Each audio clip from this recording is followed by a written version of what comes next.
Let your smile shine all the day. Let your smile give a happiness to all the people around us. Wishing you all a happy morning, my dear students.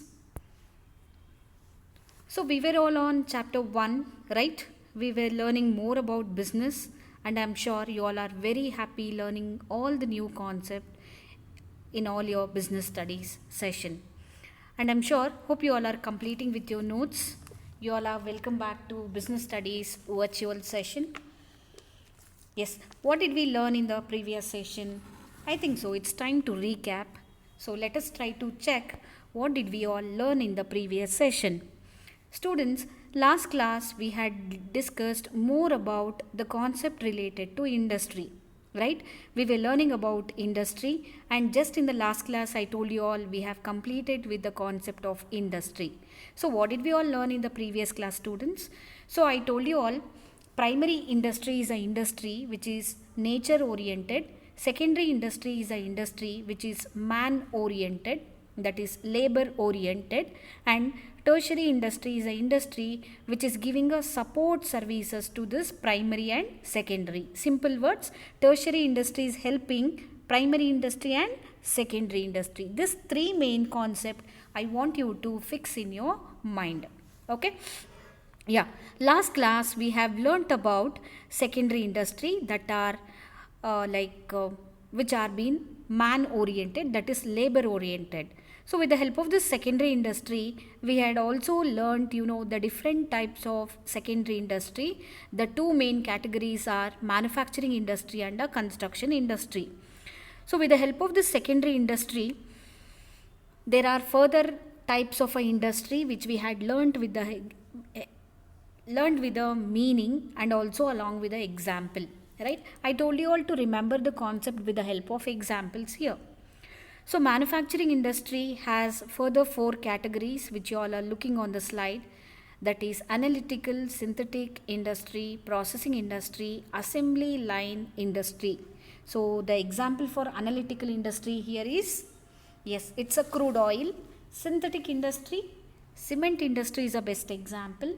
Processing industry, it may be a cotton textile industry or a, yes, cotton textile industry or a, yes, or we took a example of sugar, right? Sugar industry. So assembly line industry, the best example is, I told you all, automobile industry or maybe a electronic industry, that is maybe a industry which is manufacturing a television, car, computer, etc. So the second category of secondary industry also we learned, that is construction industry. So the final category of industry which we learned was tertiary industry. So tertiary industry is an industry where which gives a support to the primary industry and a secondary industry. So all these concept which we have covered in the previous class, I'm sure you all are very clear with all this concept, and hope you all are very clear with all these things. Hoping you all have understood, and I'm just looking ahead for the next concept. So students, we have a new day today in our hands, and I think so it's our duty to smile at our new day, start up with our new concept with lots of hope, and in order to gain the knowledge, right? Yeah, students, here the next concept we have is all about commerce. So being a commerce student, don't you think you have to know what is commerce is all about? Yes students, it's very important that you have to know the meaning of commerce. So students, please understand here, commerce is a part of business. Understanding everyone, commerce is a part of business. So commerce is basically concerned with exchange of goods and services. Understanding everyone, commerce is nothing but it is a part of business which is mainly concerned with exchange of goods and services. So commerce includes both here, that is trade and auxiliaries to trade. Okay, so in other words here, commerce try to, it is a collection of activity. It will try to do the set of activities which will try to remove the hindrances, nothing but the problems which are being involved in the exchange of goods.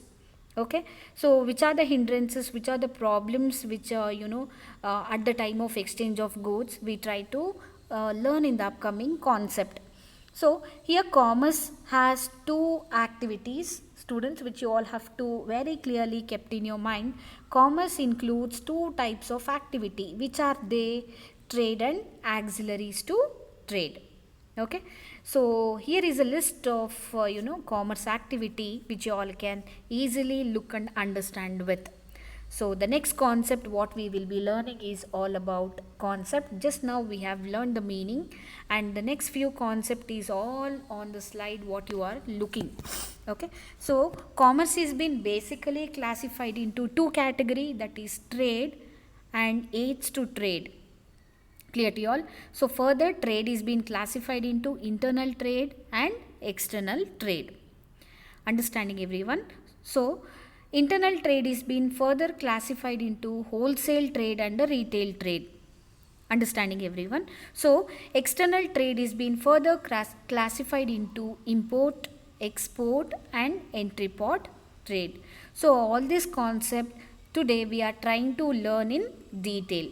Understanding? So on the other hand, you have the other category of commerce, that is transport, banking, insurance, warehousing and advertising. So these are being called as aids to trade, nothing but the activity which are helping trade. Aids to trade, nothing but activities which are helping trade are being called as aids to trade. Understanding? So these are the concepts which you will be learning in the chapter in detail. Okay. Now let us try to look into the next concept. The meaning which we have to know in detail is all about trade. So students, you all have commonly heard the word trade in your schoolings.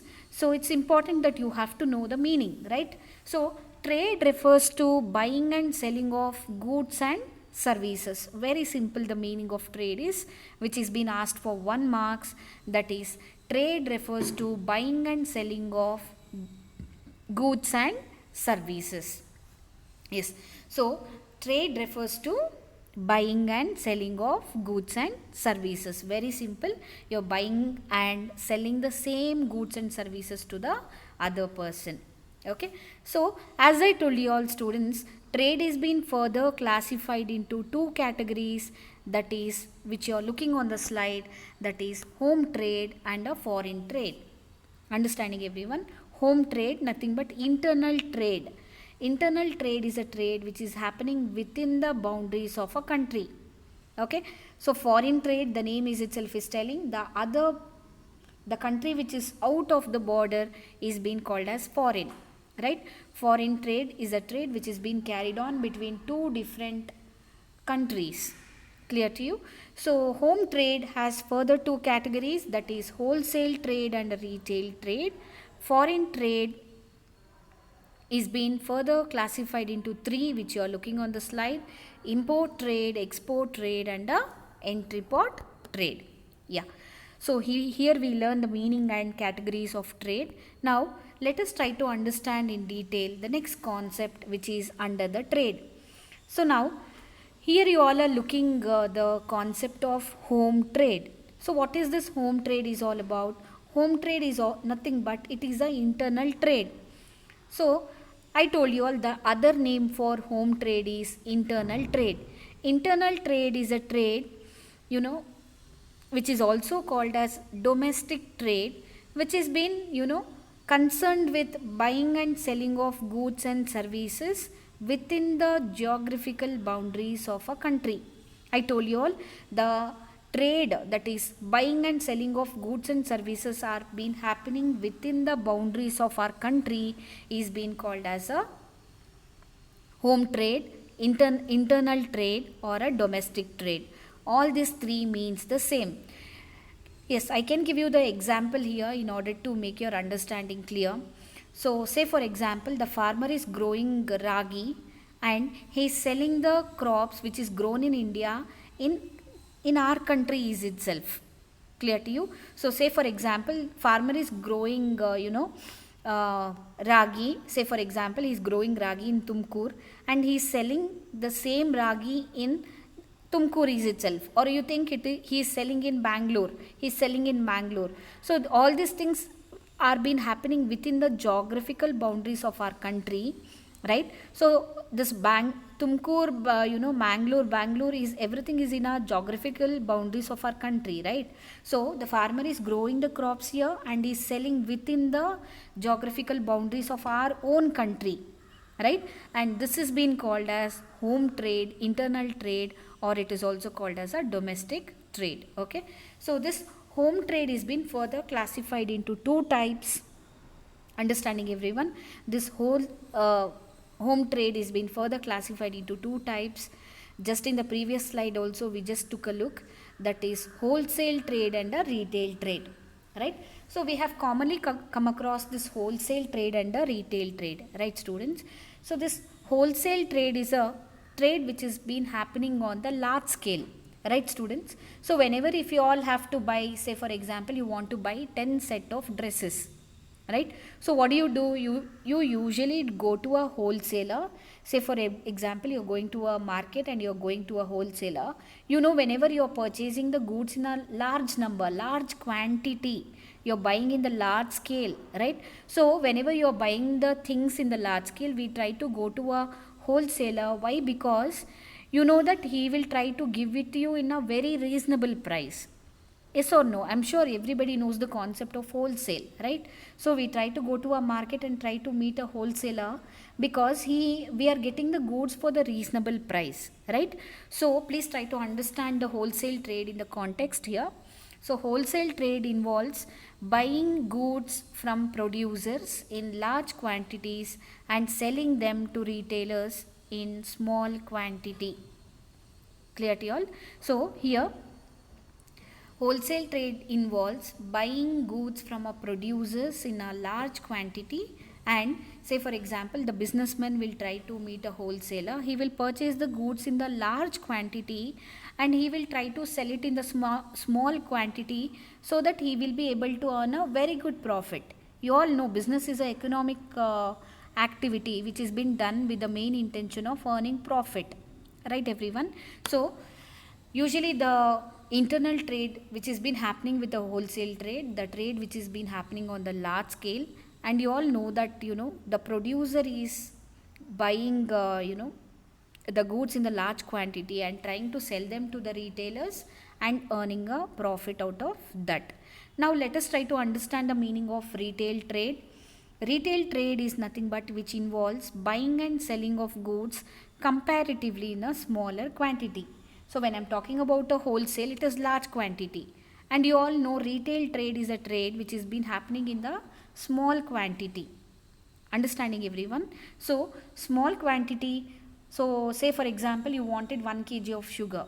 You go to a very nearby store, provision store which is very nearby to your house. You try to buy 1 kg of sugar. So that is called as retail trading. So you are buying small quantities here, right? But when you wanted 10 sets of dresses, you went to a wholesaler. Why? Because you know that you are getting a dresses for a very reasonable price. The same dress if you are buying in a retail, you know that the price will be usually higher, right? So these are the concept which are being involved in home trade, internal trade, or it is also called as domestic trade, and the two categories are wholesale trade and a retail trade.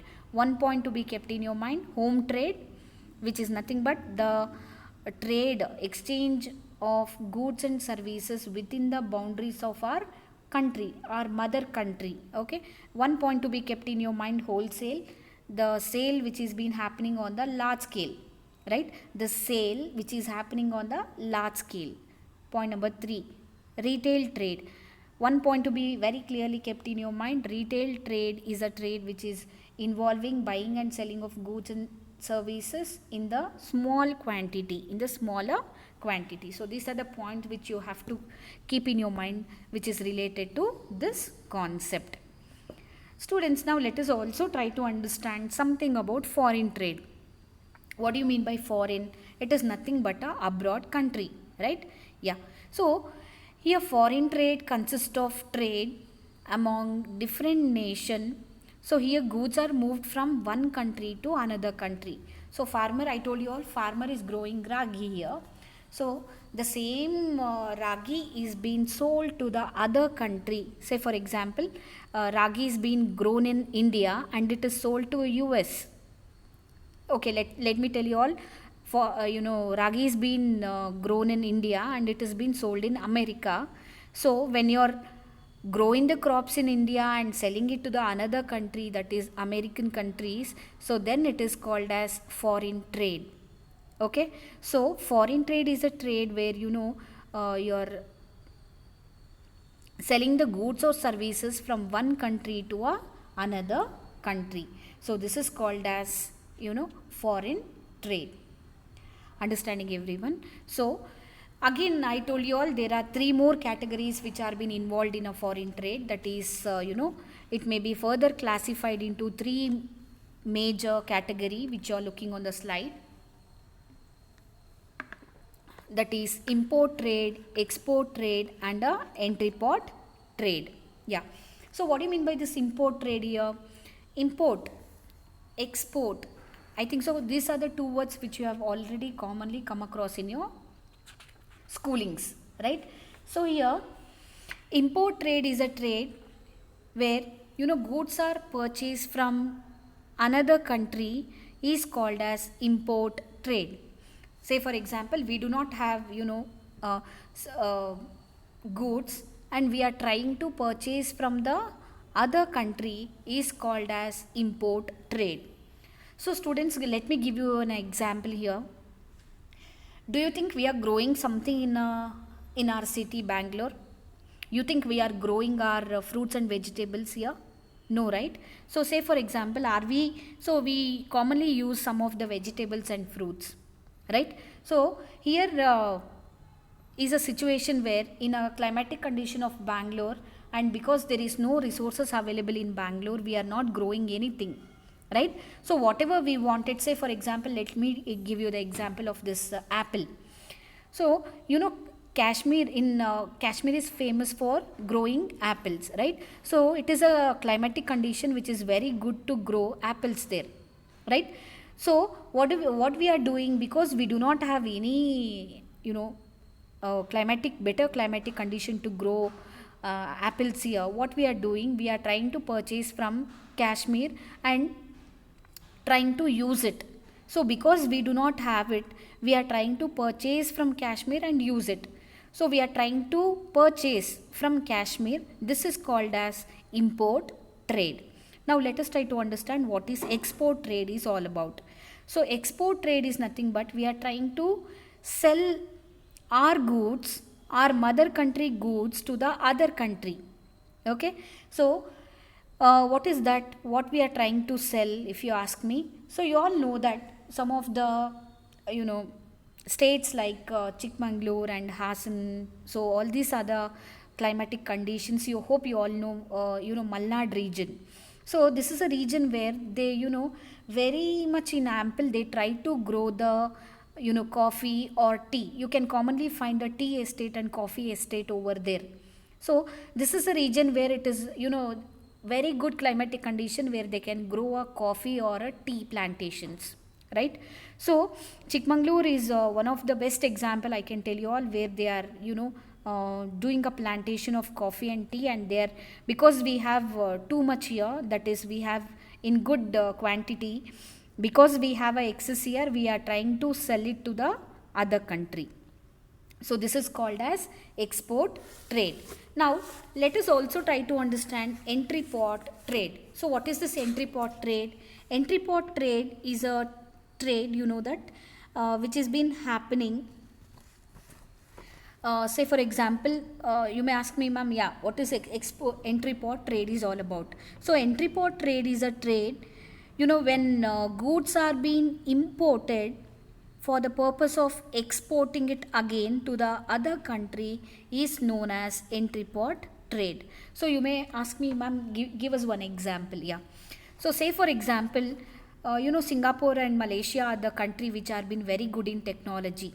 So what do? I try to export some of the laptops and computers from this Singapore or Malaysian country, and what I'll try to do, I'll buy from them I'll purchase from Singapore or Malaysia. I'll purchase some of the computers, or I'll try to purchase some of the laptops, and I will try to export. I will try to sell it to the other country.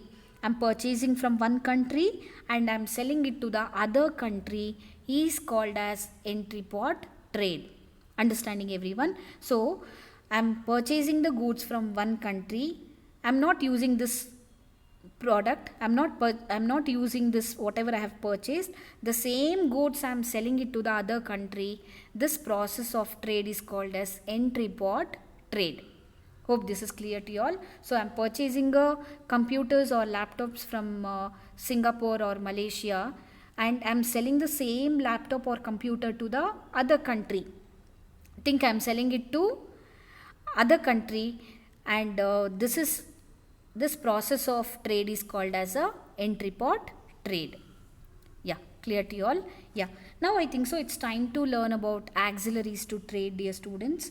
So here, activities which are being used for the purpose of assisting trade, nothing but helping trade, is known as auxiliaries to trade.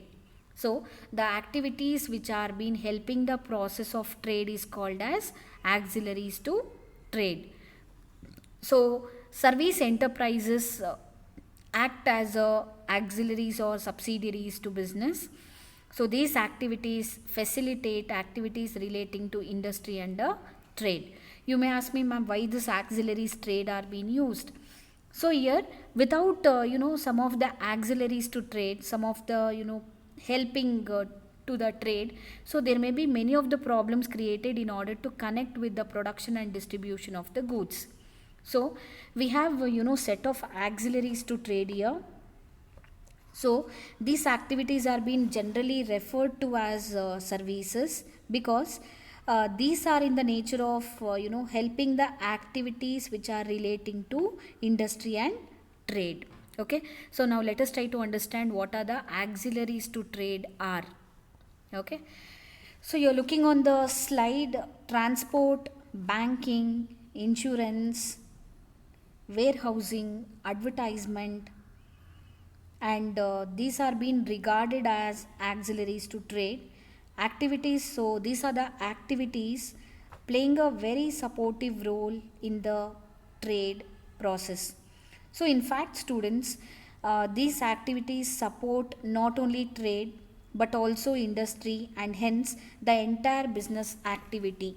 So as I told you all, this is not only helping the trade, but it is indirectly it is helping entire business process. So auxiliary trade are an integral part of commerce. I told you all, auxiliary to trade are the very important and it is one of the integral part of commerce in a particular and business activity in general. So students, these are the activities which help in removing various hindrances which arise in connection with the production and distribution of the goods. So if I tell you about transport, so transport facilitates, transport help in order to